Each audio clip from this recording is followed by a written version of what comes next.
유다의 아사왕 제27년에 시므리가 디르사에서 7일 동안 왕이 되니라. 그때의 백성들이 블레셋 사람에게 속한 기브돈을 향하여 진을 치고 있더니 진중 백성들이 시므리가 모반하여 왕을 죽였다는 말을 들은지라. 그날에 이스라엘의 무리가 진에서 군대 지휘관 오므리를 이스라엘의 왕으로 삼음에 오므리가 이에 이스라엘의 무리를 거느리고 기브돈에서부터 올라와서 디르사를 에워쌌더라. 시므리가 성읍이 함락됨을 보고 왕궁 요새에 들어가서 왕궁에 불을 지르고 그 가운데서 죽었으니 이는 그가 여호와 보시기에 악을 행하여 범죄하였기 때문이니라. 그가 여로보암의 길로 행하며 그가 이스라엘에게 죄를 범하게 한 그 죄 중에 행하였더라. 시므리의 남은 행위와 그가 반역한 일은 이스라엘 왕 역대 지략에 기록되지 아니하였느냐. 그때 이스라엘 백성이 둘로 나뉘어 그 절반은 기낫의 아들 디브니를 따라 그를 왕으로 삼으려 하고 그 절반은 오므리를 따랐더니 오므리를 따른 백성이 기낫의 아들 디브니를 따른 백성을 이긴지라. 디브니가 죽음에 오므리가 왕이 되니라. 유다의 아사왕 제31년에 오므리가 이스라엘의 왕이 되어 12년 동안 왕위에 있으며 디르사에서 6년 동안 다스리니라.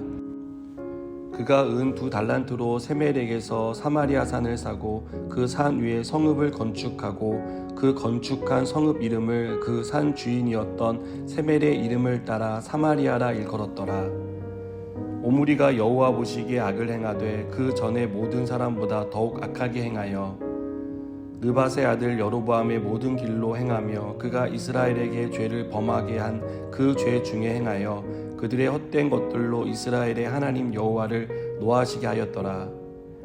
오므리가 행한 그 남은 사적과 그가 부린 권세는 이스라엘 왕 역대지략에 기록되지 아니하였느냐. 오므리가 그의 조상들과 함께 잠에 사마리아에 장사되고 그의 아들 아합이 대신하여 왕이 되니라. 아멘. 칼로 일어난 사람은 칼로 망한다는 말이 있습니다. 오늘 본문에 나오는 시므리를 두고 하는 말 같습니다. 시므리는 엘라 왕을 죽이고 그 자리를 차지했습니다. 하지만 시므리가 왕이 되어 통치한 기간은 고작 7일입니다. 시므리는 왕을 배신하고 뺏은 왕자를 7일 만에 오므리에게 빼앗겼습니다. 15절을 보면 시므리가 왕이 됐을 때 이스라엘 군대는 블레셋에 속한 기브돈을 향해 진을 치고 있었다고 말합니다. 이스라엘 군대가 블레셋과 전쟁을 벌이기 위해 왕궁을 비우자 시므리는 이 기회를 놓치지 않고 왕을 죽이고 왕자를 차지합니다.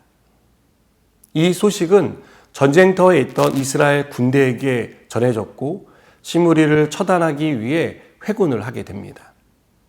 시므리는 이스라엘 군대가 몰려와 성읍을 에워싸고 함락하자 왕궁에 들어가 불을 질러 극단적인 선택을 합니다. 왕이 되고자 하는 야망으로 반역한 시므리의 왕위 찬탈 사건은 이렇게 허무하게 끝이 납니다.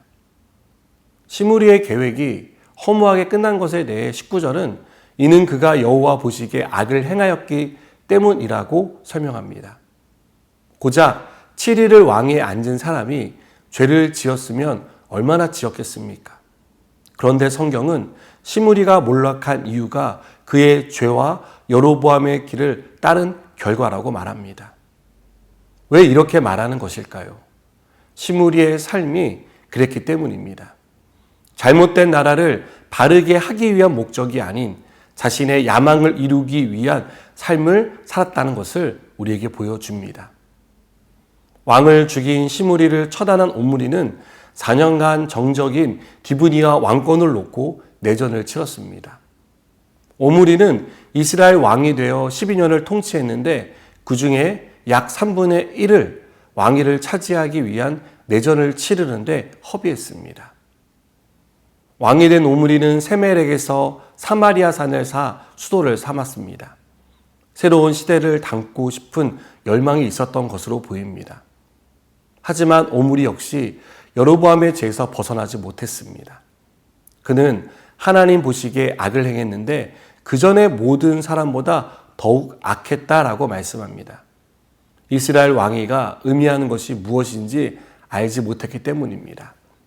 단지 최고의 권력자의 자리에 앉고 싶다는 욕심 때문에 마땅히 그 자리에서 해야 할 일을 하지 않은 것입니다.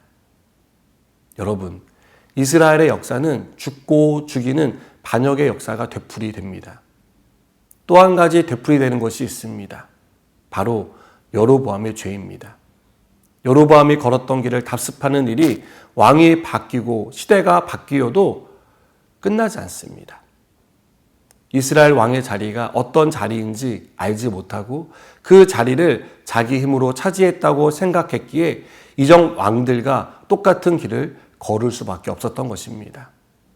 시므리나 오므리는 여로보암의 죄가 아니라 여로보암이 하나님께 받은 약속을 붙들어야 했습니다. 그 약속이 성취되기를 바라며 나라를 운영해야 했습니다. 그러나 왕위를 차지하려는 야망은 자기 힘을 의지하게 했고 하나님 없이 살아가는 삶이 가능하다고 생각하게 만들었습니다. 하나님이 주인 되신 나라가 아니라 하나님을 뒤로 밀어내는 치명적인 결과를 낳았습니다. 여러분, 우리는 하나님이 우리 인생의 주인이라고 고백합니다. 그렇다면 하나님이 우리 인생의 주인으로 이끌어 가시도록 우리 삶을 내어드려야 합니다. 내가 이루고 싶은 욕망을 이루기 위해 하나님을 수단으로 삼지 말고 하나님이 사용하는 사람으로 또 사랑받는 자녀로 살아가야 합니다. 그래서 우리를 통한 하나님의 뜻이 이루어지기를 축복합니다. 기도하시겠습니다. 하나님, 우리가 하나님의 뜻을 따르기를 소망합니다. 하나님이 사용하시는 사람이 되길 원합니다. 우리를 써 주시옵소서. 예수님의 이름으로 기도드립니다. 아멘.